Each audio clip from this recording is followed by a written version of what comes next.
Alrighty, let's try this again. Looks like there is no echoing anymore, so today we're going to be doing a little blind reading of a short story called The Misplaced Battleship by Harry Harrison. Let's get this.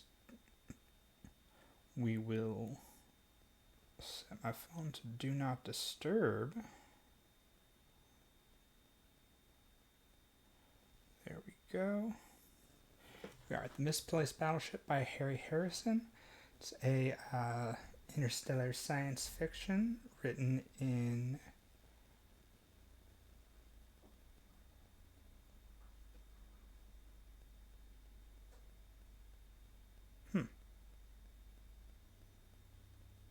Interesting. Apparently the EPUB file does not have the info on the book, so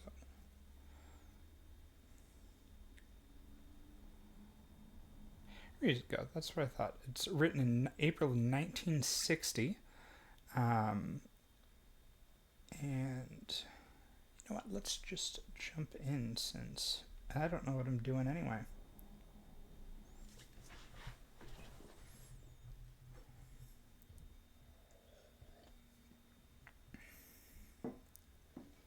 So, The Misplaced Battleship by Harry Harrison. It might seem a little careless to lose track of something as big as a battleship, but interstellar space is on a different scale of magnitude. But a misplaced battleship, the wrong hands, can be most dangerous.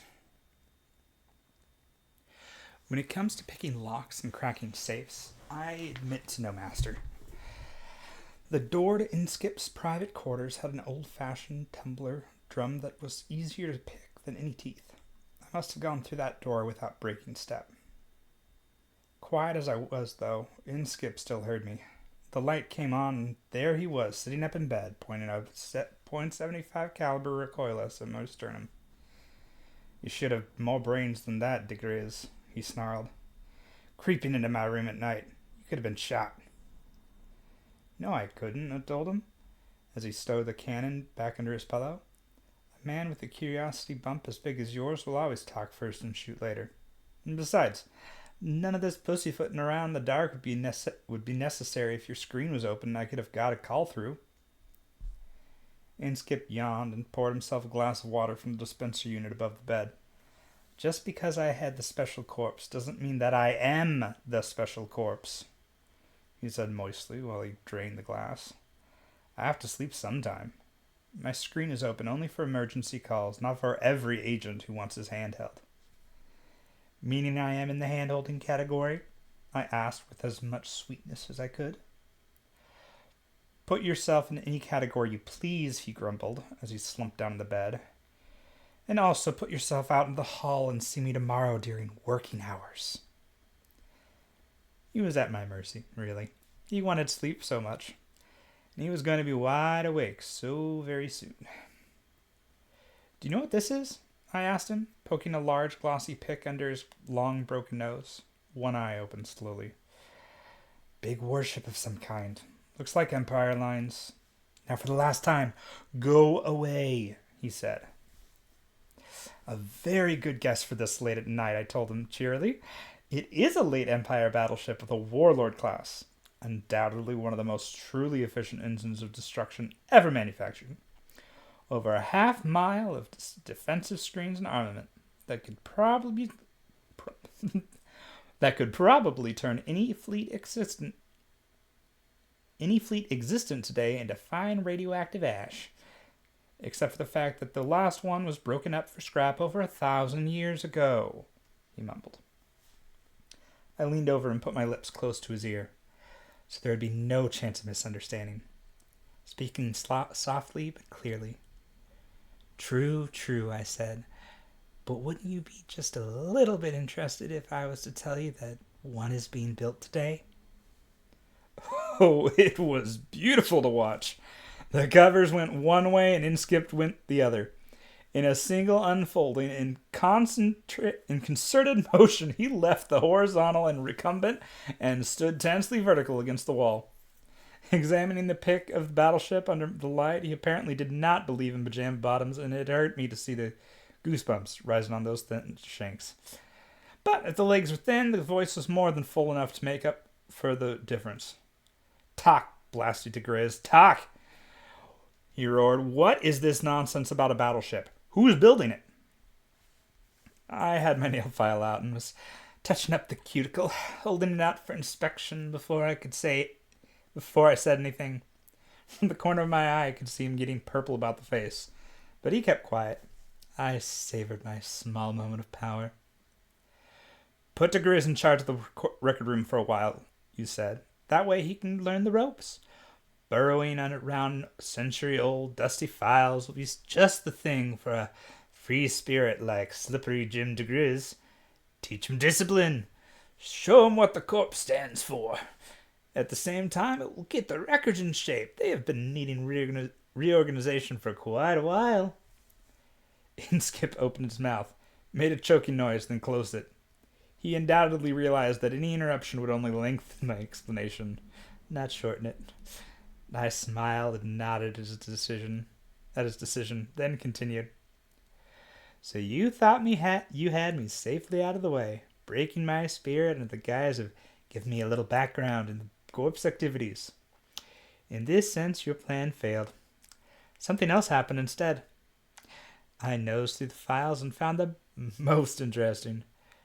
Particularly the C&M setup, the categorizer and memory.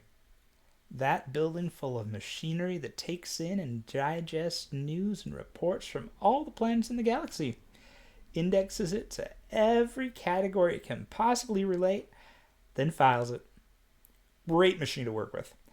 I had it digging out spaceship info for me, something I've always been interested in. It's fascinating." "You should be," Inskip interrupted rudely. "You've stolen enough of them in your time." I gave him a hurt look and went on slowly. "I won't bore you with all the details since you seem impatient, but eventually I turned up this plan." He had it out of my fingers before it cleared my wallet. "What are you getting at?"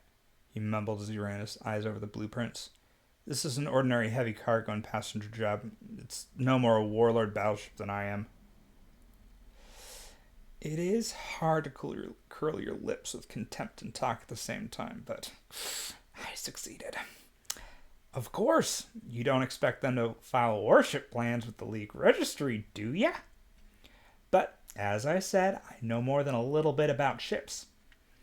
It seemed to me this thing was just too big for the use intended. Enough old ships are fuel wasters. You don't have to build new ones to do that. This started me thinking, and I punched for a complete list of ships that's that size that had been constructed in the past.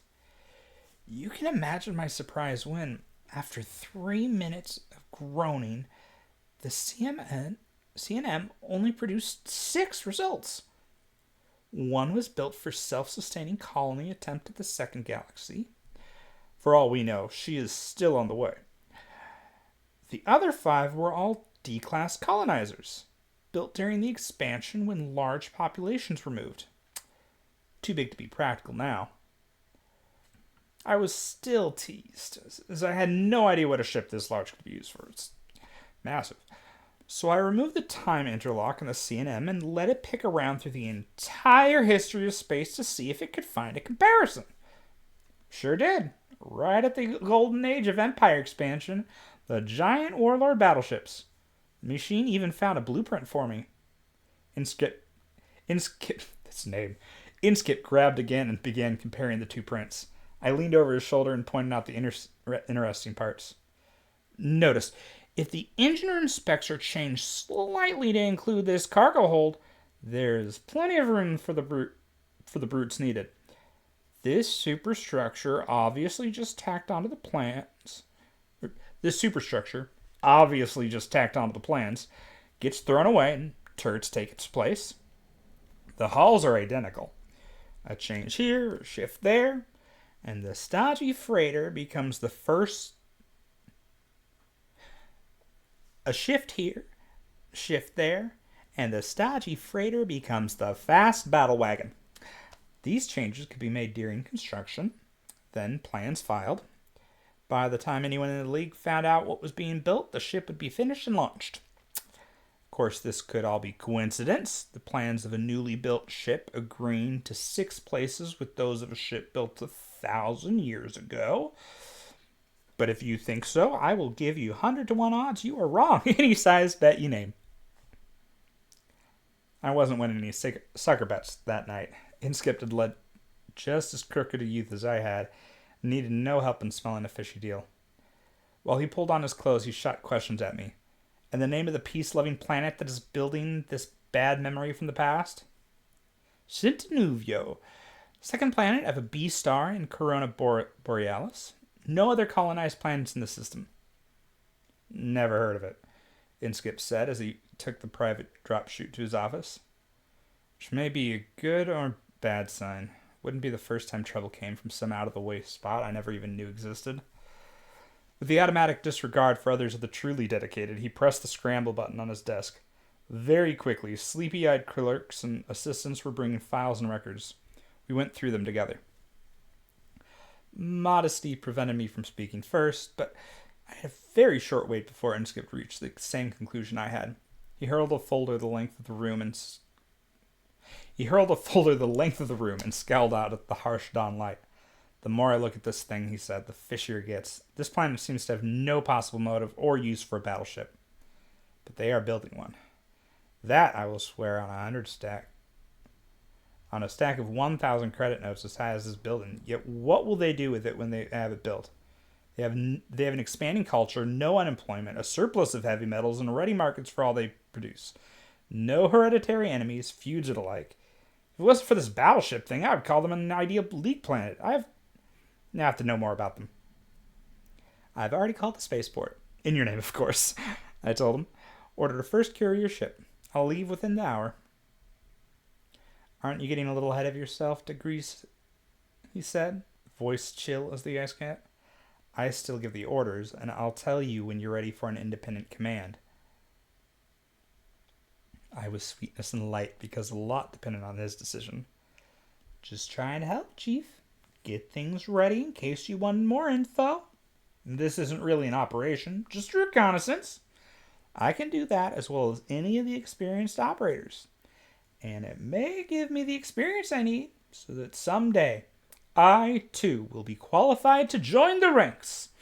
All right, he said. Stop shoveling it on while I can still breathe. Get out there. Find out what is going on, then get back. Nothing else. And that's an order.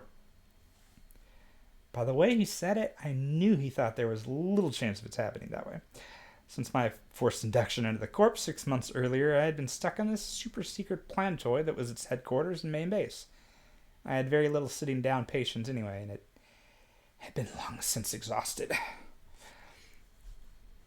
It had been interesting at first, particularly since up until the time I was drafted into Special Corps, I wasn't even certain it really existed. It's too much like a con man's nightmare to be real. A secret worry. After a few successful years of successful crime... After a few happy years of successful crime, you begin to wonder how long it will last. Planetary police are all pushovers, and you start to feel you can go on forever if they're your only competition. What about the League, though? Don't they take any interest in crime? Just about that time, you hear your first rumor of the Special Corps, and it fits the bad dreams. A shadowy, powerful group that slips silently between the stars, ready to bring the interstellar lawbreaker low. Sounds like TV drama stuff. I'd been quite surprised to find out they really existed. I was even more surprised when I joined them. Of course, there was a little pressure at the time. The alternative choice of instant death. But I still think it was a wise move. Under the motto, set a thief to catch one. The Corps supposedly made good use of men like myself to get rid of the more antisocial types that infest the universe. This was still all hearsay to me. I'd been pulled into headquarters and given routine administration work for training. 6 months of this had me slightly gaga, and I wanted out. Since no one seemed to be in a hurry to give me an assignment, I had found one for myself. I had no idea of what would come of it, but I also had no intention of returning until the job was done. Quick stop at supply and record sections gave me everything I needed. The sun was barely clear of the horizon when the silver needle of my ship lifted in the gray field, then blasted into space. The trip took only a few days, more than enough time to memorize everything I needed to know about Sint Nouveau. And the more I knew, the less I could understand their need for a battleship. It didn't fit. Sint Nouveau was a secondary settlement out of the Selene system.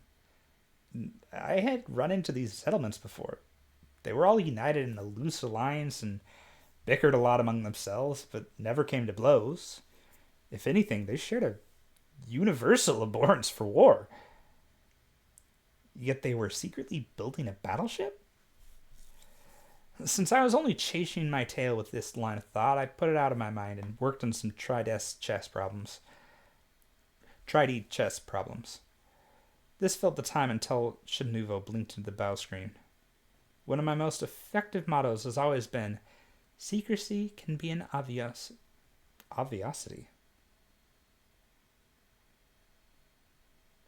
I am going to really quickly look up that word for pronunciation.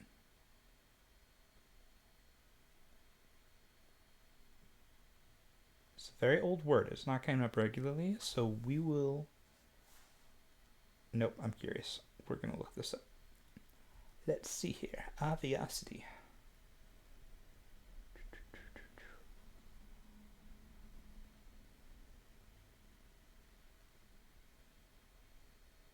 Not obviously, obviosity.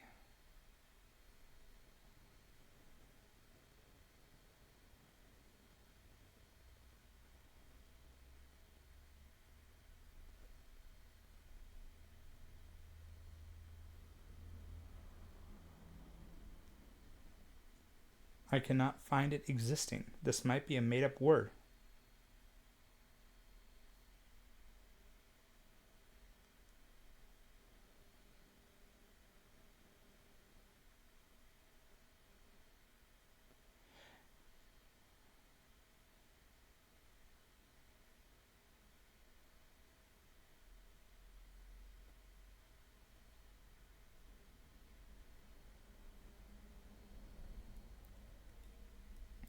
The etymology from obvious plus itty.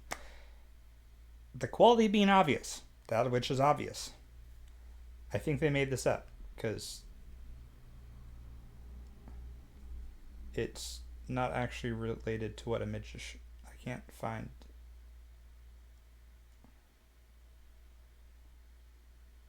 Huh.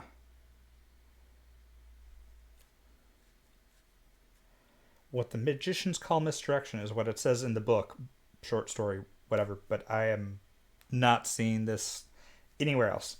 Anyway, back to the book. One of my most effective mottos has always been, secrecy can be an obviosity, what the magicians call misdirection. Oh, he's making up... Okay. So secrecy can be something that's obvious.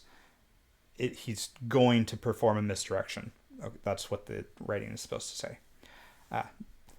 Let people very obviously see what you want them to see, and then they'll never notice what is hidden. This was why I landed at midday on the largest field on the planet. After a very showy approach, I was already dressed for my role and out of the ship before the landing braces stopped vibrating. Buckling the fur cape around my shoulders with the platinum clasp, I stepped down the ramp. The sturdy little M3 robot rumbled after me with my bag. Heading directly towards the main gate, I ignored the scurry of activity around the customs building. Only when a uniformed under-official of some kind ran over to me did I give the field any attention. Before he could talk, I did.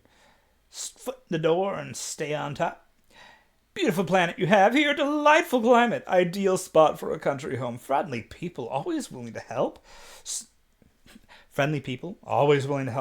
and all that, I imagine. That's what I like. Makes me feel grateful. Very pleased to meet you. I am the Grand Duke Sant'Angelo. I shook his hand enthusiastically at this point and let out a 100 credit note slip into his palm. Now, I added, I wonder if you would ask the customs agents to look at my bags here. Don't want to waste time, do we? The ship is open. They can check that whenever they please. My manner, clothes, jewelry, the easy way I pass money around, and the luxurious sheen of my bags can mean only one thing. There is little that was worth smuggling into or out of Nouveau. Out of Nouveau. Certainly nothing a rich man would be interested in. The official murmured something with a smile, spoke a few words into his phone, and the job was done. Small wave of custom-men hung stickers on my luggage, peeked into one or two just for conformity's sake, and waved me through. I shook hands all around, a rustling hand clasp, of course, a little paper slip here and there, then was on my way. A cab was summoned, a hotel suggested. I nodded agreement and settled back while the robot loaded the baggage about me. Loaded the bags about me. The ship was completely clean. Everything I might need for the job was in my luggage. Some of it quite lethal and explosive, and very embarrassing if it was discovered in my bags. But, in the safety of my hotel suite, I made a change of clothes and personality after the robot had checked the rooms for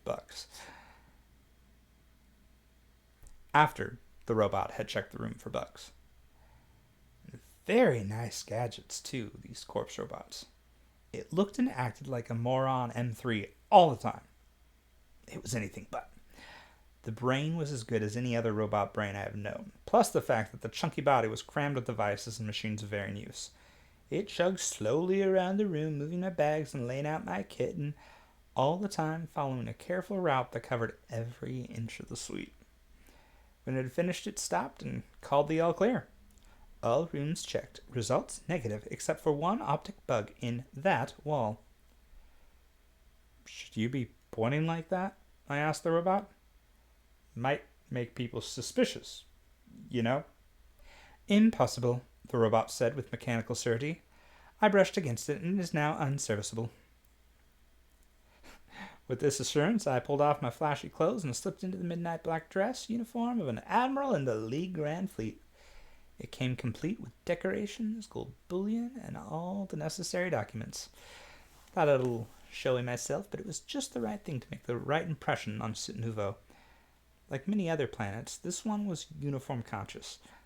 Delivery boys, street cleaners, clerks, all had to have characteristic uniforms. Much prestige attached to them. My black dress outfit should rate as high as any uniform in the galaxy. A long cloak would conceal the uniform while I left the hotel, but the gold-encrusted helmet and a briefcase of papers were a problem. I had never explored all the possibilities of the pseudo-M3 robot. Perhaps it could be of help. You there, short and chunky, I called. Do you have any concealed compartments or drawers built into your steel hide? If so, let's see. For a second, I thought the robot had exploded. The thing had more drawers in it than a battery of cash registers. Big, small, flat, thin. They shot out on all sides. One held a gun and two more stuffed with grenades. The rest were empty. I put the hat in one, the briefcase in another, and snapped my fingers. The drawers slid shut, and its metal hide was as smooth as ever. I pulled on a fancy sports cap, buckled the cape up tight, and was ready to go. The luggage was all booby-trapped and could defend itself. Guns, gas, poison needles, the usual sort of thing. In the last resort, it would blow itself up. The M3 went down by a freight elevator. I used a back stairs, and we met in the street. So interesting reading a book from the 1960s. This is like the cadence is just very different. Since it was still daylight, I didn't take a heli, but rented a ground car instead.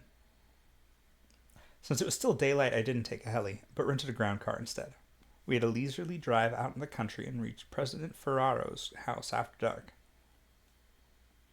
As befitted the top of excuse me.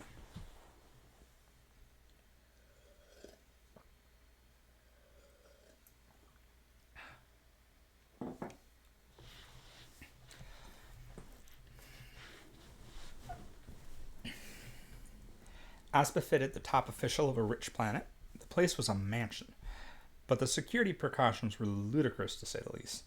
I took myself and a 350-kilo robot through the guards and alarms without causing the slightest stir. President Ferraro, a bachelor, was eating his dinner. This gave me enough undisturbed time to search his study. There was absolutely nothing. Nothing to do with wars or battleships, that is. If I had been interested in blackmail, I had enough evidence in my hand to support me for life. I was looking for something bigger than political corruption, however. When Ferraro rolled into his study after dinner, the room was dark. I heard him murmur something about the servants and fumble for the switch. Before he found it, the robot closed the door and turned on the lights. I sat behind his desk, all his personal papers before me, weighted down with a pistol. As fierce a scowl as I could raise smeared across my face. Before he got over the shock, I snapped an order at him. "Come over here and sit down. Quick." The robot hustled him across the room at the same time, so he had no choice except to obey. When he saw the papers on the desk, his eyes bulged and he just gurgled a little. Before he could recover, I threw a thick folder in front of him. "I am Admiral Thar, League Grand Fleet. These are my credentials. You'd better check them." Since they were as good as any real admirals, I didn't worry in the slightest. Ferraro went through them as carefully as he could in his rattled state, even checked the seals under UV. It gave him time to regain a bit of control, and he used it to bluster.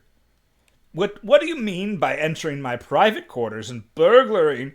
"You're in a very bad trouble," I said in as gloomy a voice as I could muster. Let's try that again.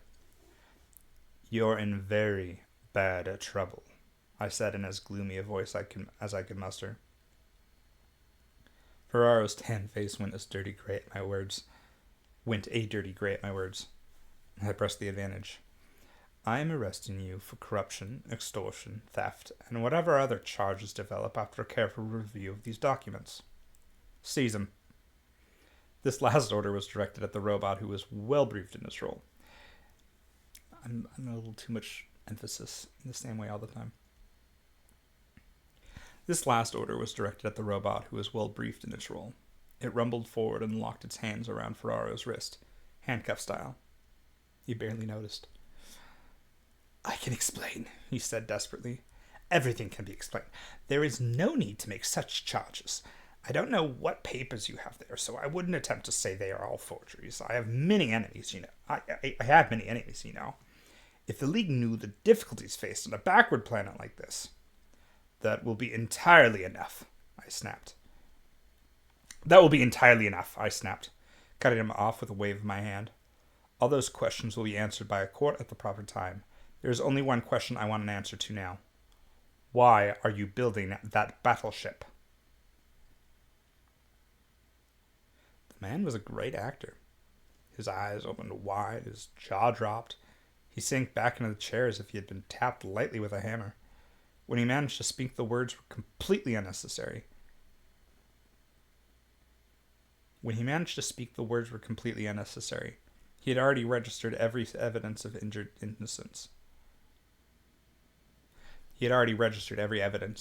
innocence. "What battleship?" he gasped. "The Warlord-class battleship that is being built at the That's a word. That is being built at the Cenerentola space yards." Now, in a real recording, I would need to have all these practiced first. "The Warlord-class battleship that is being built at the Cenerentola space yards, disguised behind these blueprints." I threw them across the desk to him and pointed to one corner. "Those are your initials there, authorizing construction." Ferraro still had the baffled act going as he fumbled with the papers, examined the initials and such. I gave him plenty of time.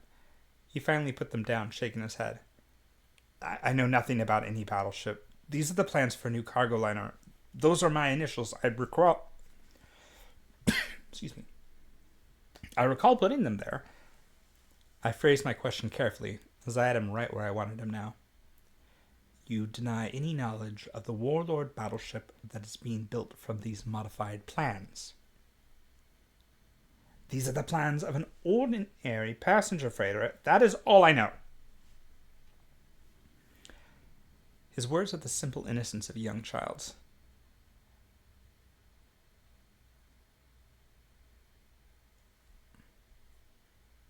His words had the simple innocence of a young child's. Was he ever caught? I sat back with a relaxed sigh and lit a cigar.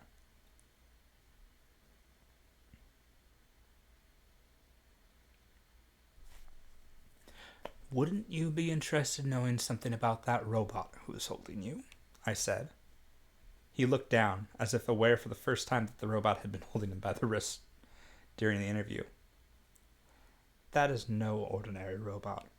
It has a number of interesting devices built into its fingertips. Thermocouples, galvanometers, things like that. While you talked, it registered your skin temperature, blood pressure, amount of perspiration, and such. In other words, it is an efficient and fast-working lie detector. We will now hear all about your lies. Ferrara pulled away from the robot's hand as if it had been a poisonous snake. I blew a relaxed smoke ring. Report, I said to the robot. Has this man told any lies? Many, the robot said. Exactly 74% of all statements he's made were fake.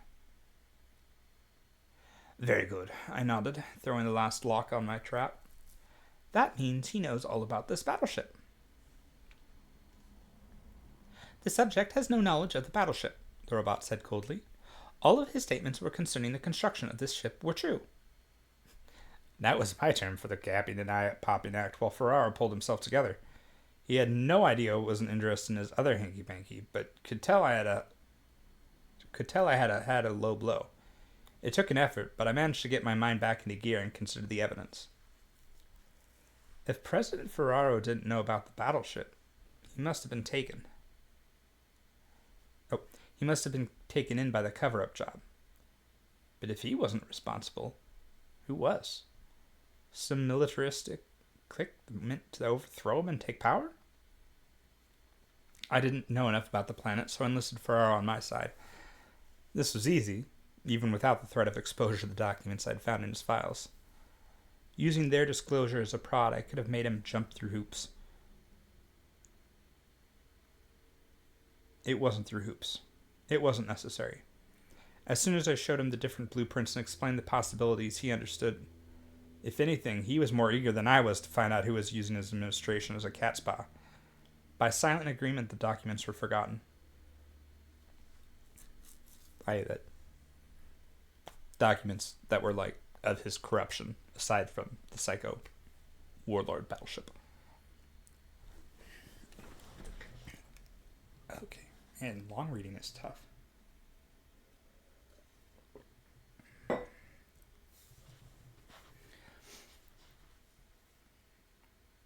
We agreed that the next logical step would be the Senate.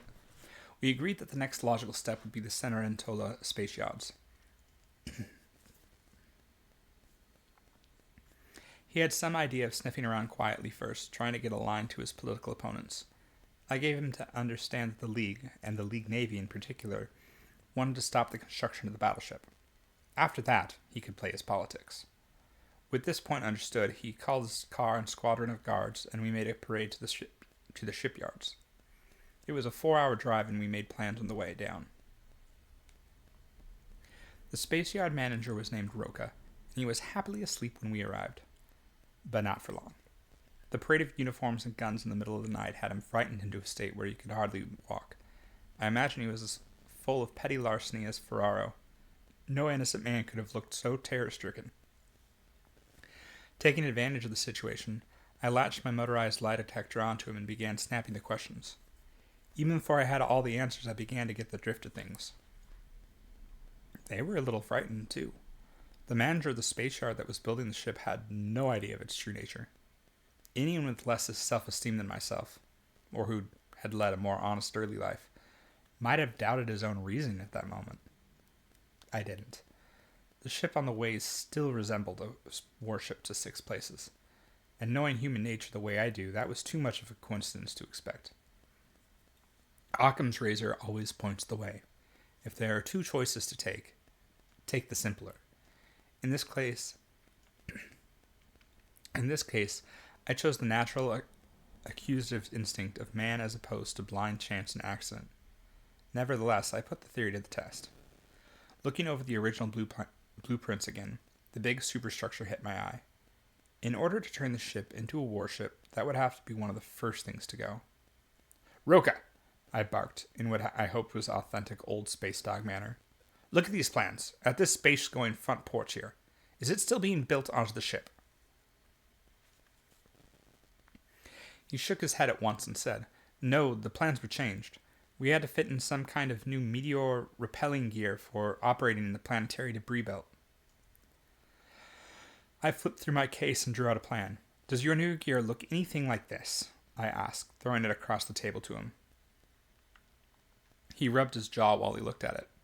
"Well," he said hesitantly, "I don't want to say for certain. After all, these details aren't in my department. I'm just responsible for final assembly, not unit work. But this surely looks like the thing they installed. Big thing. Lots of power leads." It was a battleship, all right. No doubt of that now. I was mentally reaching around to pat myself on the back when the meaning of his words sank in. "Installed!" I shouted. "Did you say installed?" Roka collapsed away from my roar and gnawed his nails. "Yes," he said, "not too long ago. I remember there was some trouble." "And what else?" I interrupted him.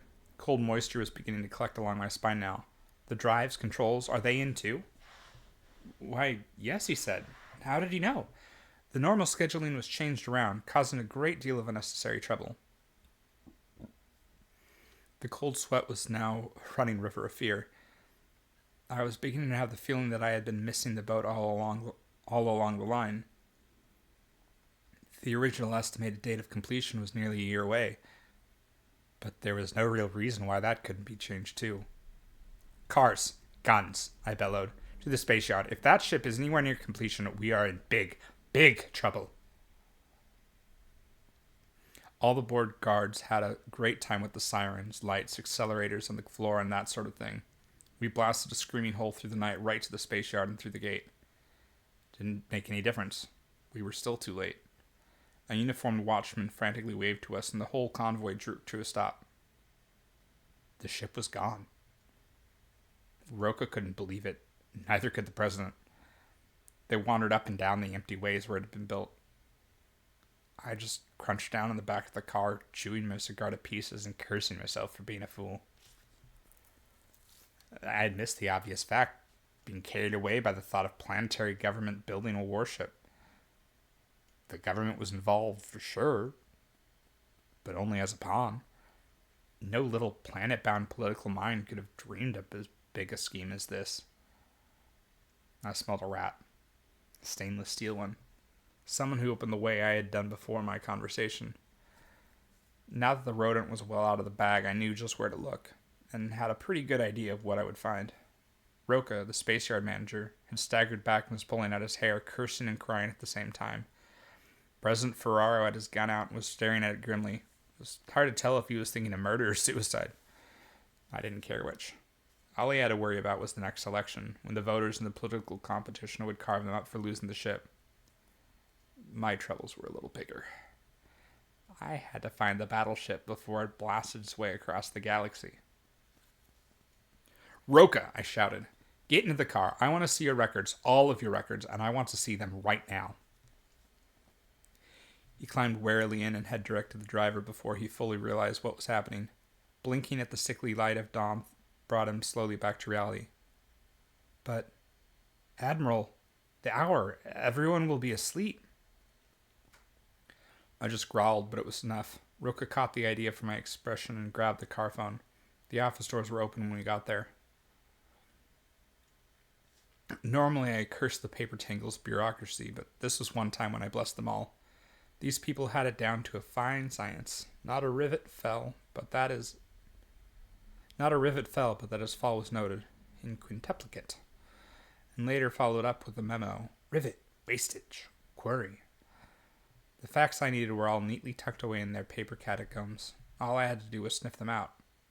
I didn't try to look for first causes. This would have taken too long. Instead, I concentrated my attention on the recent modifications, like the gun turret, that would quickly give me a trail to the guilty parties. Once the clerks understood what I had in mind, they hurled themselves into their work, urged on by the fires of patriotism and the burning voices of their superiors. All I had to do was suggest a line of search, and the relevant documents would begin appearing at once. Bit by bit, a pattern started to emerge, a delicate webwork of forgery, bribery, chicanery, and falsehood. It could only have been conceived by a mind as brilliantly crooked as my own. I chewed my lip with jealousy. Like all great ideas, this one was basically simple. A party or parties unknown had neatly warped the ship construction program to their own ends. Undoubtedly, they had started the program for the giant transport. That would have had to be checked later. And once the program was underway, it had been guided with a skill that bordered on genius. Orders were originated in many places, passed on, changed, and shuffled. I painfully traced each one to its source. Many times the source was a forgery. Some changes seemed to be unexplainable, until I noticed the officer in question had a temporary secretary while their normal assistants were ill. All the girls had food poisoning.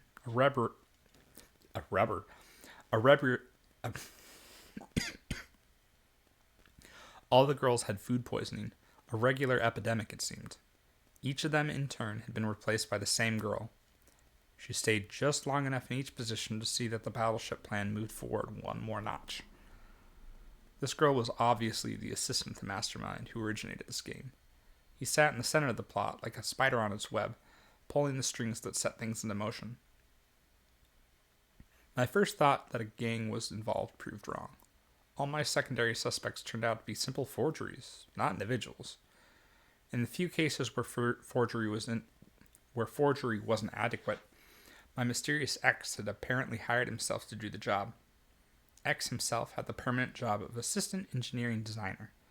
One by one, the untangled threads ran to this office.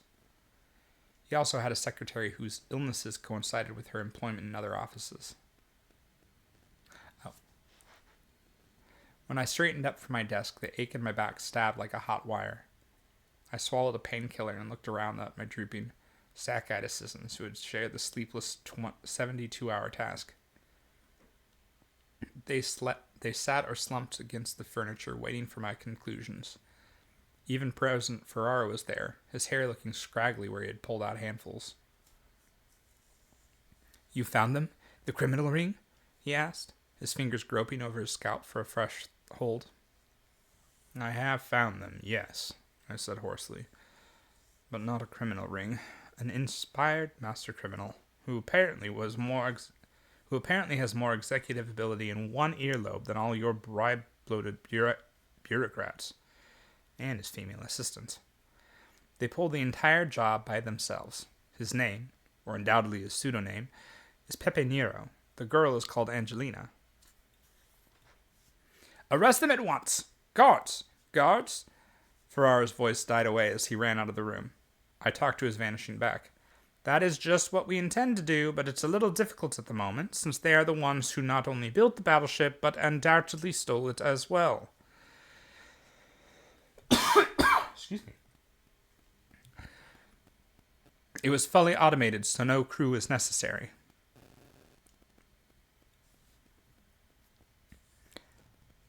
"What do you plan to do?" one of the clerks asked. "I shall do nothing," I told him with the snapped precision of an old space dog. "The League fleet is already closing in on the renegades, and you'll be informed of the capture. Thank you for your assistance." I threw them as snappy a salute as I could muster, and they filed out. Staring gloomily at their backs, I envied for one moment their simple faith in the League Navy, when in reality the vengeful fleet was just as imaginary as my admiral's rating. This was still a job for the corps. Inskip would have to be given the latest information at once. I had sent him a cygram about the theft, but there was no answer as yet. Maybe the identity of the thieves would stir some response out of him. It's just so interesting reading stuff from the 1960s. A psigram. PSI gram. Like psychic? Or some sort of site? Is it a psychic telegram? Or is it a fancy space telegraph? Is this a thing they used in 1960s sci-fi? Is this something the author made up? I have no idea. It's a psigram that he sent off to his superior. Might be instantaneous, faster than light travel. Might have taken a few days. I have no idea. It's not explained because it's a short story. Anyway, I had sent him a psigram about the theft, but there was no answer as yet. Maybe the identity of the thieves would stir some response out of him. My message was in code, but it could be quickly broken if someone wanted to try hard enough. I took it to the message center myself. The Psy Man was in his transparent cubicle, and I locked myself in with him. Oh, we are getting an explanation of the psigram. It hasn't been sent yet. His eyes were unfocused as he spoke softly into a mic, pulling in a message from somewhere across the galaxy. Outside, the rushing transcribers copied, coded, and filed messages, but no sound penetrated the insulated wall. I waited until his attention clicked back into the room and handed him the sheet of paper. League Central 14, Rush, I told him. He raised his eyebrows, but didn't ask any questions. Establishing contact only took a few seconds, as they had an entire battery of Simon for their communications. He read the code words carefully, shaping them with his mouth but not speaking aloud, the power of his thoughts carrying across the light years of distance. As soon as he was finished, I took back the sheet, tore it up, and pocketed the pieces. I had my answer back quickly enough. Inskip must have been hovering around waiting for my message. The mic was turned off to the transcribers outside, and I took the code groups down in shorthand myself. Jib, Gleefully, Findo, and if you don't come back. The message broke into clear at the end, and the Simon smiled as he spoke the words. I broke the point off my stylus and growled out. At him not to repeat any of this message, as it was classified, and I'd personally see him shot if he did. That got rid of the smile, but didn't make me feel any better. The decoded message turned out not to be as bad as I had imagined. Until further notice, I was in charge of tracking and capturing the stolen battleship. I could call in the League for any aid I needed. I would keep my identity as an admiral for the rest of the job. I was to keep him informed of progress. Only those ominous last words in clear kept my happiness from being complete. I had been handed my long-awaited assignment. But translated into simple terms, my orders were to get the battleship, or it would be my neck. Never a word about my efforts in uncovering the plot in the first place. This is a heartless world we live in. This moment of self-pity relaxed me, and I immediately went to bed. Since my main job now was waiting, I could wait just as well as sleep. With that, we're going to take a little bit of a break, because this is my first time reading. I didn't realize, well, I have been talking for 48 minutes straight. Need a little water. I'll be back.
Alrighty, I'm back. Thank you for all for your patience with that little break. We're just going to update the title again.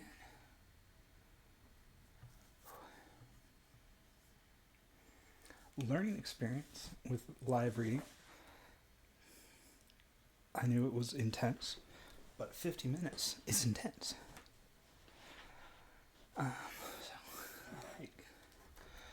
My reading tones will also probably change a little bit for the second half. I didn't really think about speaking with a good, healthy voice that I can do long term. I just jumped into it too quick without thinking. Radio announcer voice. Alrighty, getting back in where we were. Just a little reminder. Our lead just sent a message to his boss. Got a reply back that he's going to continue the mission, needs to find the battleship. It's his neck on the line if he doesn't succeed.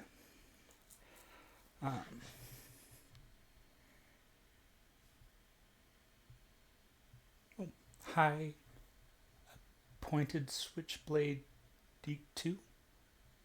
I am new to Twitter, so I'm not super familiar with how the chat works, but welcome to the reading. Anyway, jumping back in.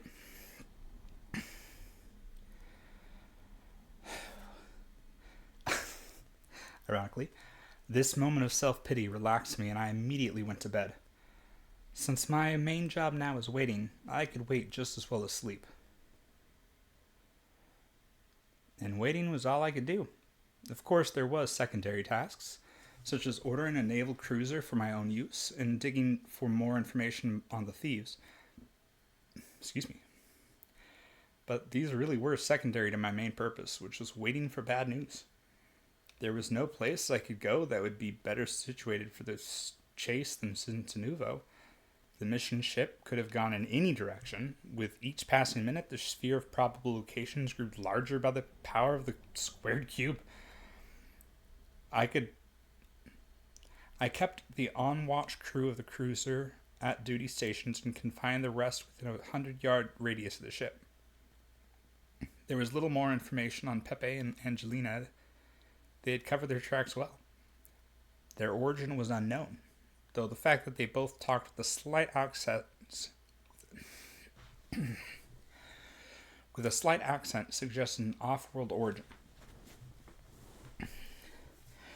There is one dim picture of Pepe, chubby but looking too grim to be a happy fat boy. Wow, okay. There is no picture of the girl. I shuffled the meager findings, controlled my impatience, and kept the ship's Simon busy pulling in all the reports of any kind of trouble in space. I feel like they keep mentioning both Pepe and the girl, and it's going to be like, the girl's actually the mastermind.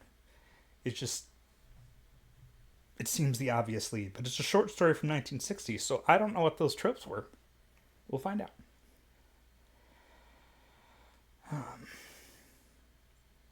I shuffled the meager findings and controlled my impatience, and kept the ship's Simon busy pulling in all the reports of any kind of trouble in space.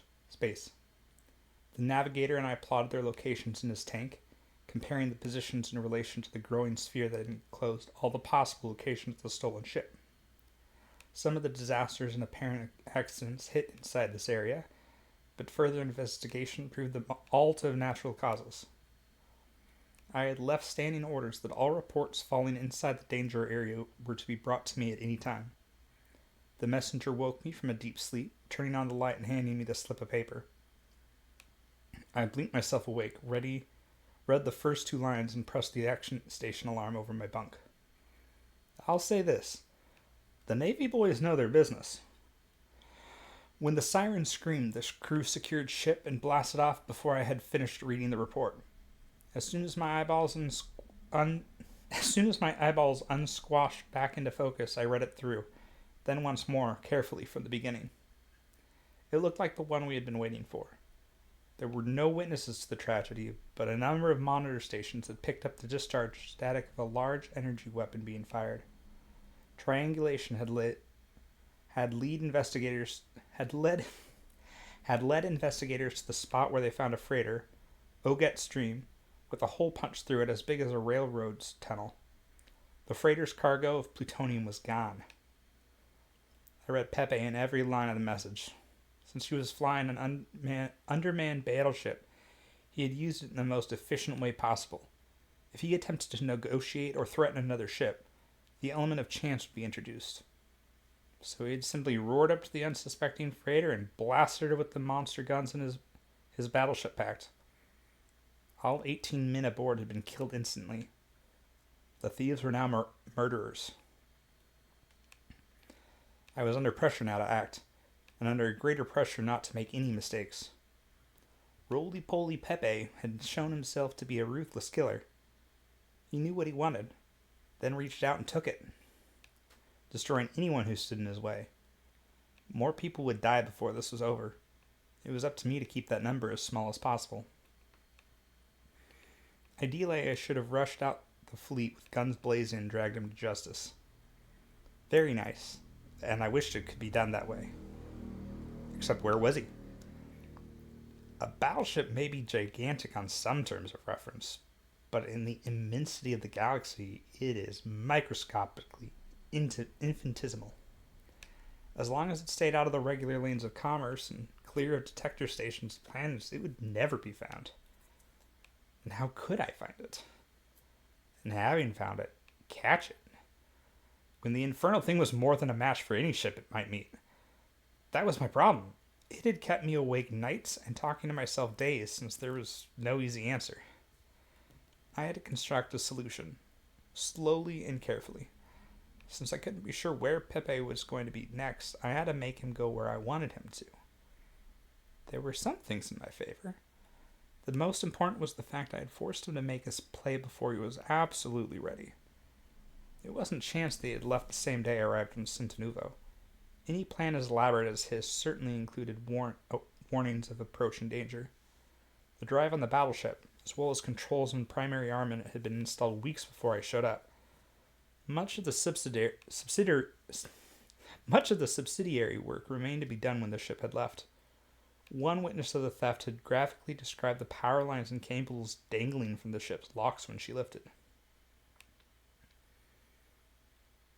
My arrival had forced Pepe off balance.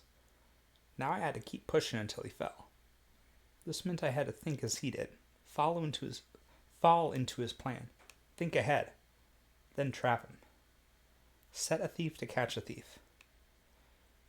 A great theory, only I felt uncomfortably on the spot when I tried to put it into practice.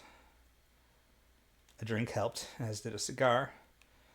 Puffing on it, staring at the smooth bulkhead, relaxed me a bit. After all, there aren't that many things you can do with a battleship. You can't run a big con, blow safes, or make Bermudex with it. It is hell on jets for space piracy. But that's about all. Great. But why a battleship? I was talking to myself. Normally a bad sign, but right now I didn't care. The mood of space piracy had seized me, and I had been going along fine. Until this glaring inconsistency jumped out and hit me square in the eye. Why a battleship? Why all the trouble and years of work to get a ship that two people could just barely manage? With a tenth of the effort, Pepe could have had a cruiser that would have suited his purposes just as well. Just as good for space piracy, that is. But not for his purposes. He had wanted a battleship, and he had gotten himself a battleship, which meant he had more in mind than simple piracy. What? It was obvious that Pepe was a monomaniac, an egomaniac, and as psychotic as a shorted computer. Someday the mystery of how he had slipped through the screen of official testing would have to be investigated. That wasn't my concern now. He still had to be got. A plan was beginning to take shape in my head, but I didn't rush it. First, I had to be sure that I knew him well. Any man that can con an entire world into building a battleship for him, then steal it from them, is not going to stop there. the ship would need a crew, a base for refueling, and a mission. Fuel had been taken care of first. The gutted hull of Oget's Dream was silent witness to that. There were countless planets that could be used as a base. Getting a crew would be more difficult in these peaceful times. Although I could think of a few answers to that one, too. Raid the mental hospitals and jails. Do that often enough, and you would have a crew that would make any pirate chief proud. Piracy was, of course, too mean an ambition to describe to this boy. Did he want to rule a whole planet? Or maybe an entire system? More? I shuddered a bit as the thought hit me. Was there really anything that could stop a plan like this once it got rolling?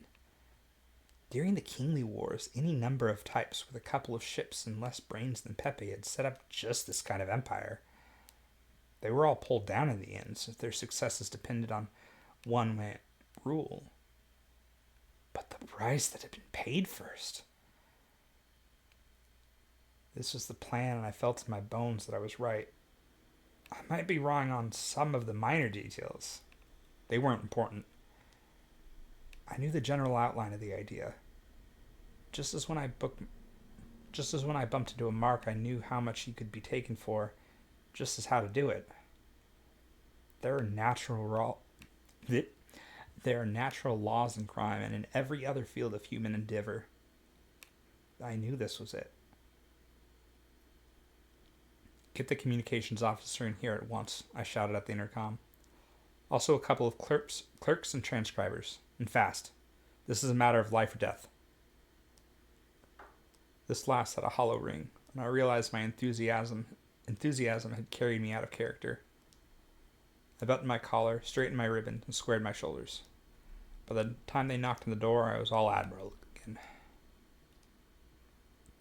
Acting on my orders, the ship dropped out of warp drive so our Psyman could get through to the other operators.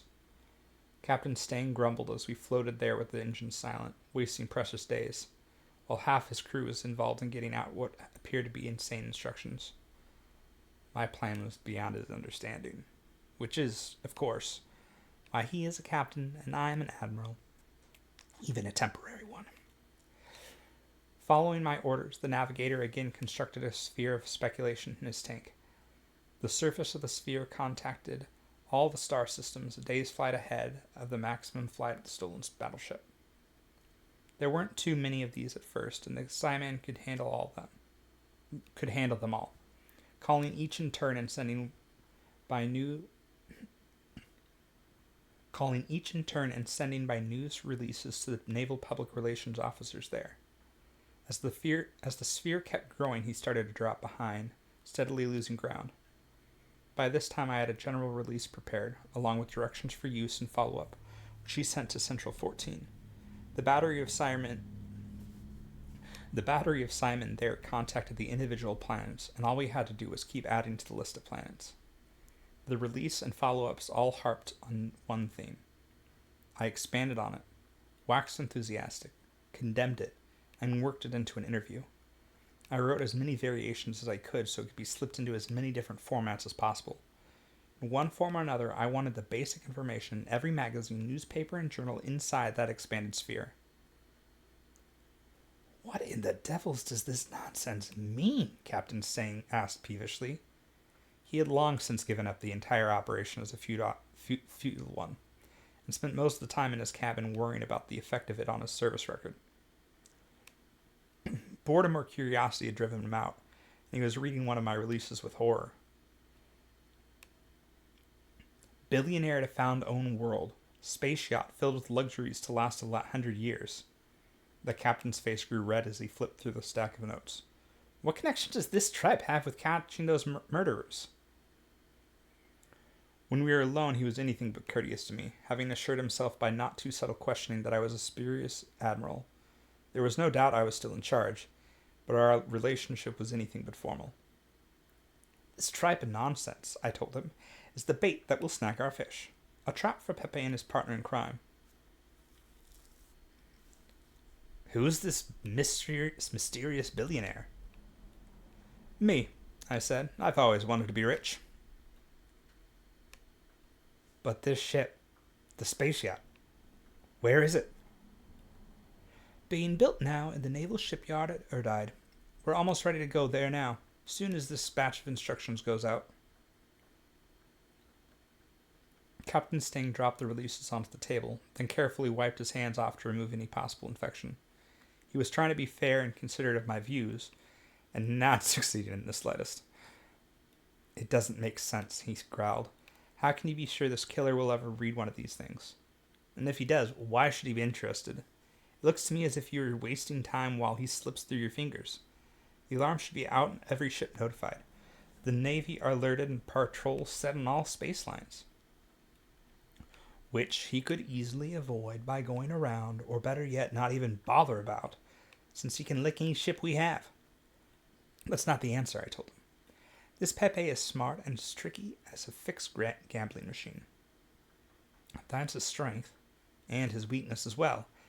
Characters like that never think it possible for someone else to outthink them, which is what I'm going to do.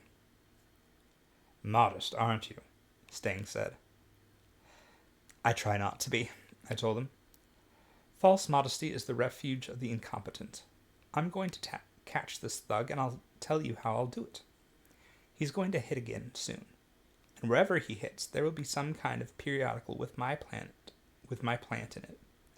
Whatever else he is after, he is going to take all the magazines and papers he can find, partly to satisfy his own ego, but mostly to keep track of the things he is interested in, such as ships' sailings. You're just guessing. You don't know all this. His automatic assumption of my incompetence was beginning to get me annoyed. I bridled my temper and tried one last time. Yes, I'm guessing. An informed guess. But I do know some facts as well. Oget's dream was cleaned out of all reading matter. That was one of the first things I checked. We can't stop the battleship from attacking again, but we can see to it that the time after that she sails into a trap. I don't know, the captain said.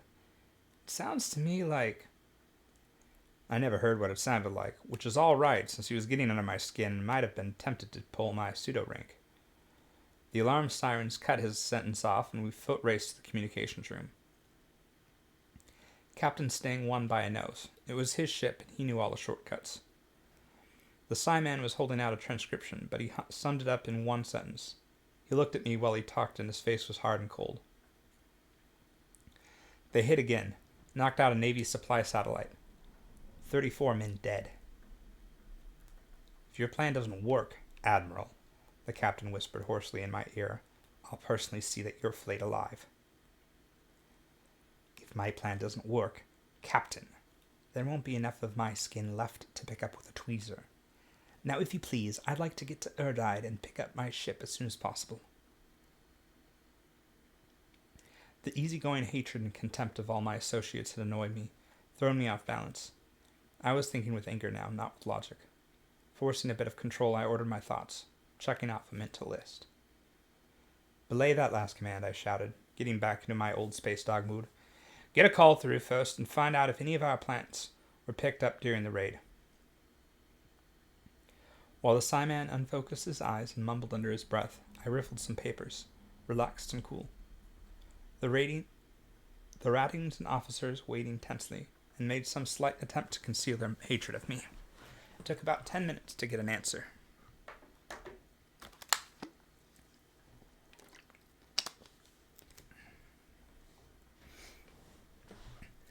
Affirmative, the Psiman said. A store ship docked there 20 hours before the attack.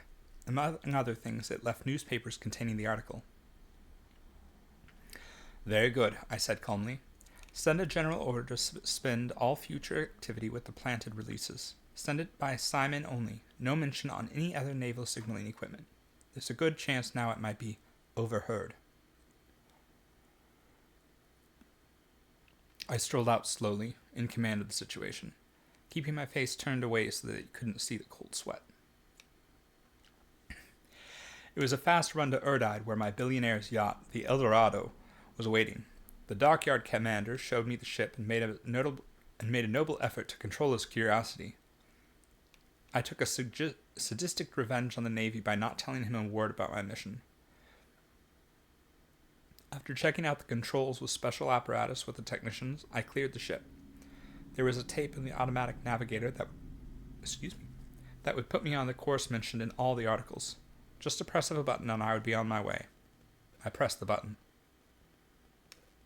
It was a beautiful ship, and the dockyard had been lavish with their attention to detail. From bow to rear tube, she was plated in pure gold. There are other metals with a higher albedo, but none that give a richer effect. All the fittings, inside and out, were either machine-turned or plated. All this work could not have been done in the time allotted. The Navy must have adapted a luxury yacht to my needs. Everything was ready. Either Pepe would make his move, or I would sail on to my billionaire's paradise planet. If that happened, it would be best if I stayed there. Now that I was in space, past the point of no return, all the doubts that I had dismissed fought for attention. The plan that had seemed so clear and logical now began to look like a patched and crazy makeshift. "Hold on there, sailor," I said to myself, using my best admiral's voice. "Nothing has changed. It's still the best and only plan possible under the circumstances." Was it? Could I be sure that Pepe, flying his mountain of a ship, eating Navy rations, would be interested in some of the comforts and luxuries of life? Or if the luxuries didn't catch his eye, would he be interested in the planetary homesteading gear? I had loaded the cards with all the things he might want and planted the information where he could get it. He had the bait now, but would he grab the hook? I couldn't tell. And I could work myself into a neurotic state if I kept running through the worry cycle. It took an effort to concentrate on anything else, but it had to be made. The next 4 days passed very slowly.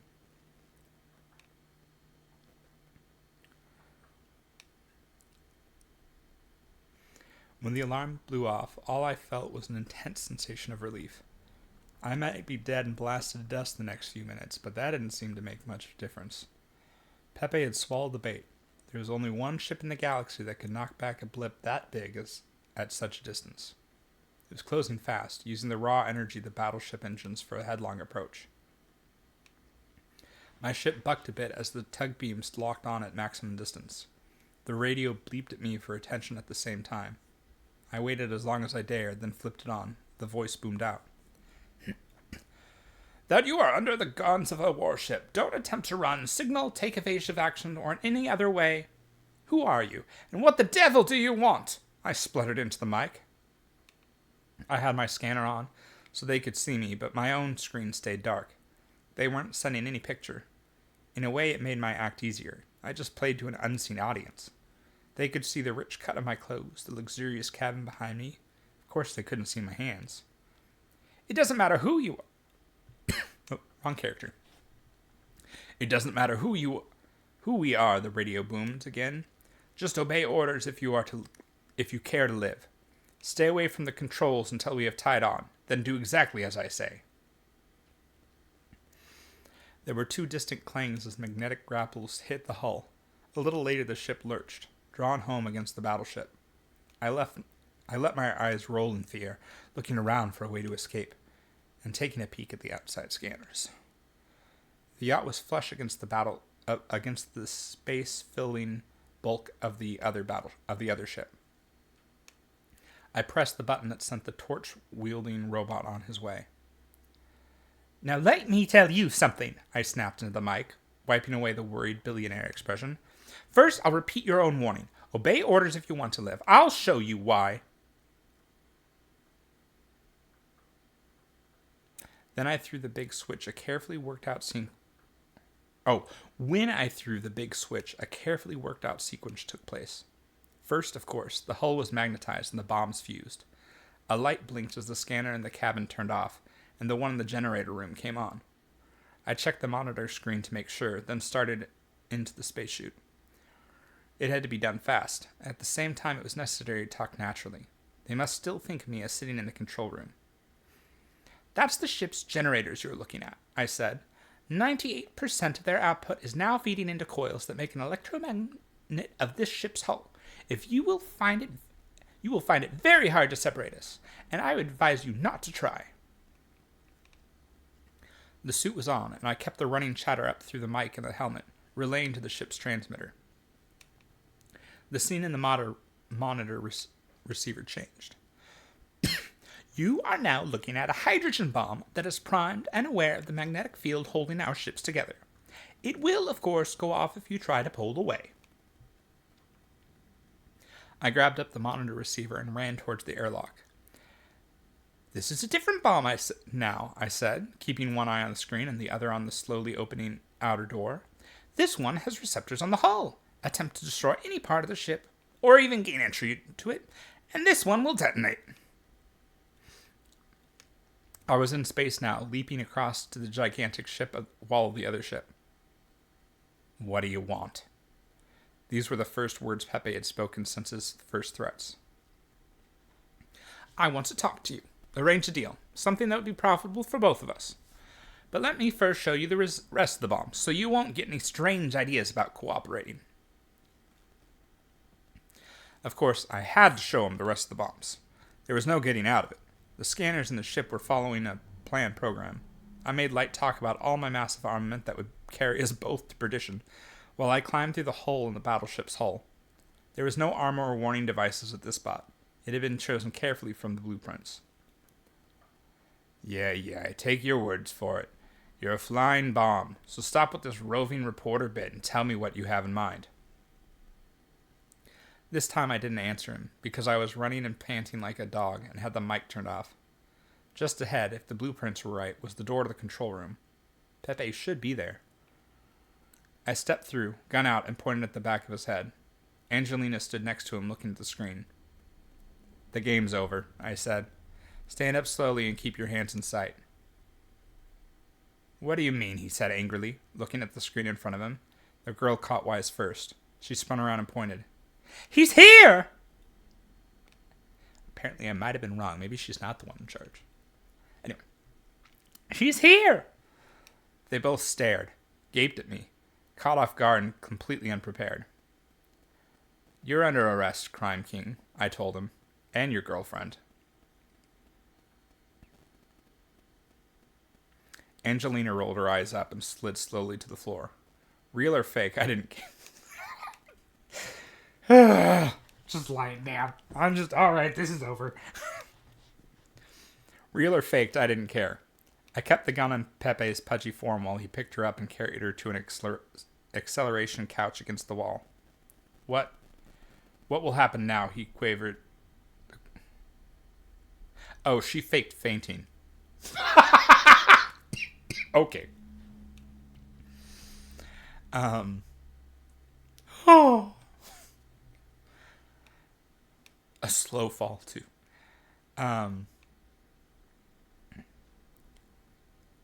Carried her to an acceleration couch against the wall. I don't know what an acceleration couch is, but anyway. Oh, for when the ship accelerates, I guess. Anyway. Back to Pepe's words. What will happen now? He quavered the question. His pouchy jaws shook, and I swear there were tears in his eyes.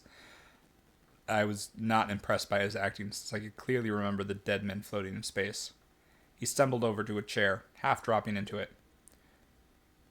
Will they do anything to me? Angelina asked. Her eyes were open now. I have no idea of what will happen to you, I told her, truthfully. That is up to the courts to decide. But he made me do all those things, she wailed. It's so melodramatic. She was young, dark, and beautiful. The tears did nothing to spoil this. Pepe dropped his face into his hands and his shoulders shook. I flicked the gun his way and snapped at him. Sit up, Pepe. I find it very hard to believe that you are crying. There are some naval ships on the way now. The automatic alarm was triggered about a minute ago. I'm sure they'll be glad to see the man who... Don't let them take me, please! Angelina was on her feet now, her back pressed to the wall. They'll put me in prison. Do things to my mind. She shrunk away as she spoke, stumbling along the wall.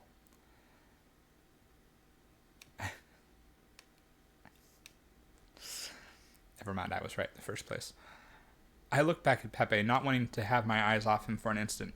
There's nothing I can do, I told her. I glanced her way and a small door was swinging open and she was gone. Don't try to run, I shouted after her. It can't do any good. Pepe made a strangling noise and I looked back to him quickly.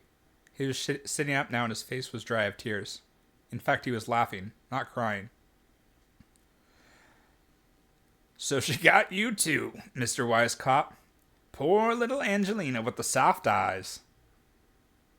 He broke down again, shaking with laughter. What do you mean? I growled. Don't you catch yet? The story she told you was true. Except she twisted it around a bit.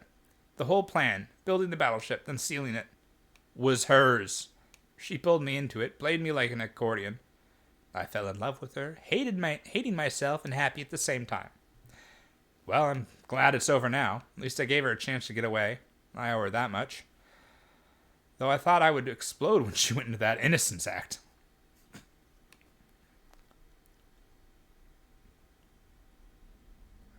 The cold feeling was now a ball of ice that threatened to paralyze me. You're lying, I said hoarsely, and even I didn't believe it. Sorry, that's the way it is. Your brain boys will pick my skull to pieces and find out the truth anyway. There's no point in lying it now. We'll search the ship. She can't hide for long. She won't have to, Pepe said. There's a fast scout we picked up, stowed in one of the holds. That must be it, leaving now.